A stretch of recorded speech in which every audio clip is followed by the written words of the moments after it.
اخبار مية مية في الكرة المصرية، لا يكفوا له حركة الاكسبلور. ويلا بينا. اتمنى منك يا صديقي في البداية تعمل متابعة وتقول لي رايك في كومنت، لان الكومنت بتاعك بيفرق معايا جدا. كابتن خالد الغندور يا صديقي طلع بيتحفنا وبيقول لك انا عقد هينتهي مع قناة نادي الزمالك اخر الشهر، وانا نفسي اشتغل في قناة محايدة عشان اعرف اذكر كل الاندية. وبالمناسبة دي غنى الاغنية الشهيرة الاهلاوية كانوا بيغنوا يقولوا بحلم بيك انا بحلم بيك وفي السوبر مستنيك. كابتن خالد طالع بيقول لك بحلم بيك انا بحلم بيك وفي القرعه انا مستنيك. يا كابتن خالد الزمالك ما ينفعش مع الاهلي في افريقيا اصلا.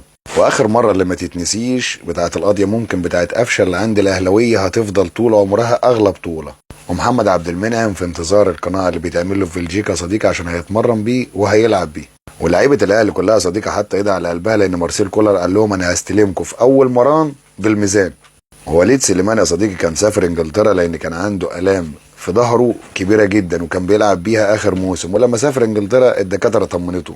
وفي لمحه حلوه يا صديقي من محمد صلاح راح اطمن على الونش وهو في انجلترا بعد ما اجرى الجراحه في الوتر بتاع الخلفيه. وكابتن احمد شوبير كان بيقول لك احمد فتحي نفسه ان هو يختم حياته في الاهلي، ومن جوه اداره الاهلي الكلام ده من رابع المستحيلات ان احمد فتحي يرجع لان النادي الاهلي ما مشاهوش. وبرونو صافي يا صديقي بيستغل الاجازه في شرم الشيخ مع زوجته. واللي يقول لك احمد رفعت جاي النادي الاهلي قول له انت بتفتي، لان احمد رفعت كان في ناشئين النادي الاهلي وعمل حركه في الناشئين مش هتخليه يدخل النادي الاهلي تاني.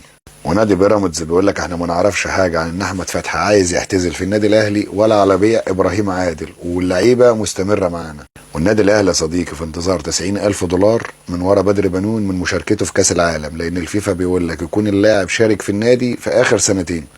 والسولية يا صديقي نزل التدريبات عادي جدا هو واليو ديانج ومفيش اي مشاكل عندهم.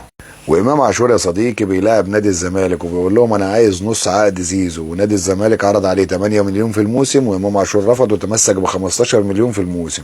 ونبيل عماد دونجا يا صديقي شارك في تدريبات نادي الزمالك ومفيش اي مشكله، انما بالنسبه لابراهيم نضاي احتمال ما يلحقش مباريات الكاس. والمدرب بتاع جنوب افريقيا يا صديقي بيقول لي بيرسي تاو حاول تغير النادي عشان تقدر تشارك بصوره اساسيه عشان اقدر استدعيك. المدرب ده صديقي المكن عنده خافف شويه، يقول لي بيرسي تاو انت عايز 6 شهور عشان تتعالج، وشويه يقول له غير النادي. وفي النهايه يا صاحبي لو عجبك الفيديو اتمنى منك ان انت تعمل لايك وتعمل متابعه وتقول لي رايك في كومنت. سلام.